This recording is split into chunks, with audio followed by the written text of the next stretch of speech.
questa lezione parleremo dell'autoritratto nella storia dell'arte, ma è solo un estratto di una lezione integrale che potete richiederla cliccando nel primo link in descrizione. Ecco, guardate, qui troviamo il Mantegna, Andrea Mantegna, nella sua presentazione al Tempio, dove qui vedete c'è Maria che sta presentando il bambino Gesù al vecchio Simeone, lo porta al Tempio. Guardate, e il bambino innanzitutto è rappresentato completamente fasciato, come era usanza, no? I bambini venivano avvolti in fasce. In questi personaggi troviamo due personaggi, vedete, un pochino più in disparte, sia questa donna dietro, sia questo personaggio qui, che è stato individuato come il ritratto, l'autoritratto in un contesto, ancora ve lo ripeto, non come ritratto a sé stante, ma in un contesto di una scena sacra in questo caso, e trovate proprio il Mantegna con accanto sua moglie, che era praticamente la figlia, non so se lo sapete, del celebre pittore Jacopo Bellini. Jacopo Bellini, la famiglia Bellini è una famiglia di pittori. Ecco, il Mantegna ne sposa la figlia. Andiamo avanti. Benozzo Gozzoli si ritrae ben 2 volte nella cavalcata dei Magi che trovate in Palazzo Medici Riccardi, sempre qui a Firenze. Papa Piccolomini trovate qui accanto. Questa è Contessina De Bardi e questo, vedete, è Benozzo Gozzoli. Benozzo Gozzoli che trovate rappresentato qui in questo personaggio. Vedete, ci sta guardando proprio verso lo spettatore. Ancora questo è un ritratto di gruppo. E che dire, lo stesso Sandro Botticelli. Sandro Botticelli, che questa Adorazione dei Magi la troviamo agli Uffizi, personaggio che guarda più esterno verso lo spettatore. Guardate, sta guardando proprio noi, come per entrare in rapporto con lo spettatore.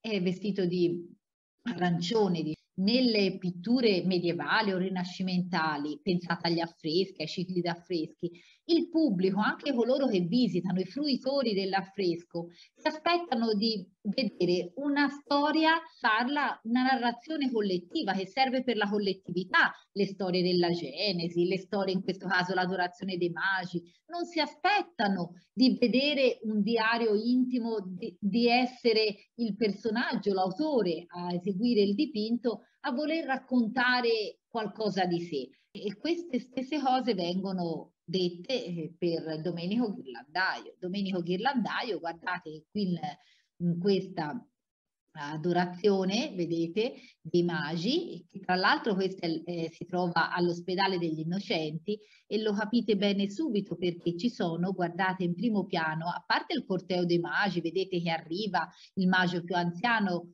Vi ricordate quello che ha deposto già la corona a terra, il primo che arriva a toccare proprio il bambino, poi ci sono gli altri magi in ordine, vedete, fino ad arrivare al più giovane.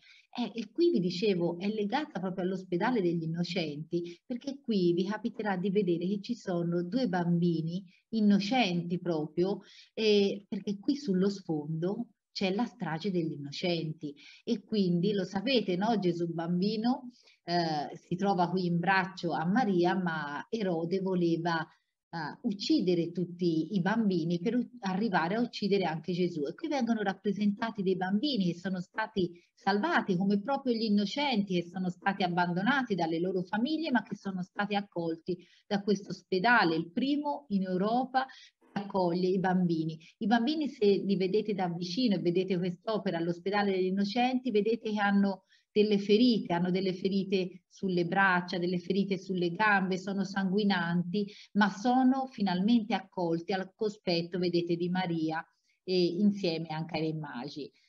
Veniamo ora a questo autore, Bosch, e qui lui si raffigura, vedete, nelle sue fattezze, inizia a essere un ritratto, per la prima volta un ritratto a sé stante, dove lui fa il suo autoritratto con tutte le rughe, i segni del tempo e quindi una volontà di iniziare a trasmettere, a valorizzare anche la propria figura. E veniamo a Dürer. Dürer è uno dei primi artisti che si può sicuramente legare all'aspetto di creatività e malinconia. Lo abbiamo visto proprio anche in questo dipinto che avevo presentato prima. È interessante, lui mette tutta una serie di elementi che vanno da strumenti matematici, il cane rappresentato come il serpente che si morde la coda, quindi simbolo di eternità, forme geometriche particolari, una scala che vediamo sale e arriva in alto, la clessida, simbolo del tempo, sono tutte elementi che equiparano l'artista a un personaggio, avete visto malinconico, e questa figura che poi è una figura lata, no? Qui addirittura c'è un quadrato magico, no? Un quadrato magico che consente la somma per lato oppure in diagonale. I numeri che qui sono riportati, se li sommate, danno sempre lo stesso numero, e c'è una data, 1514. Ecco, Dürer è un artista che viaggia, viene in Italia, si paga a sue spese un viaggio. Ecco, questa è una pietra miliare dell'autoconsiderazione dell'artista.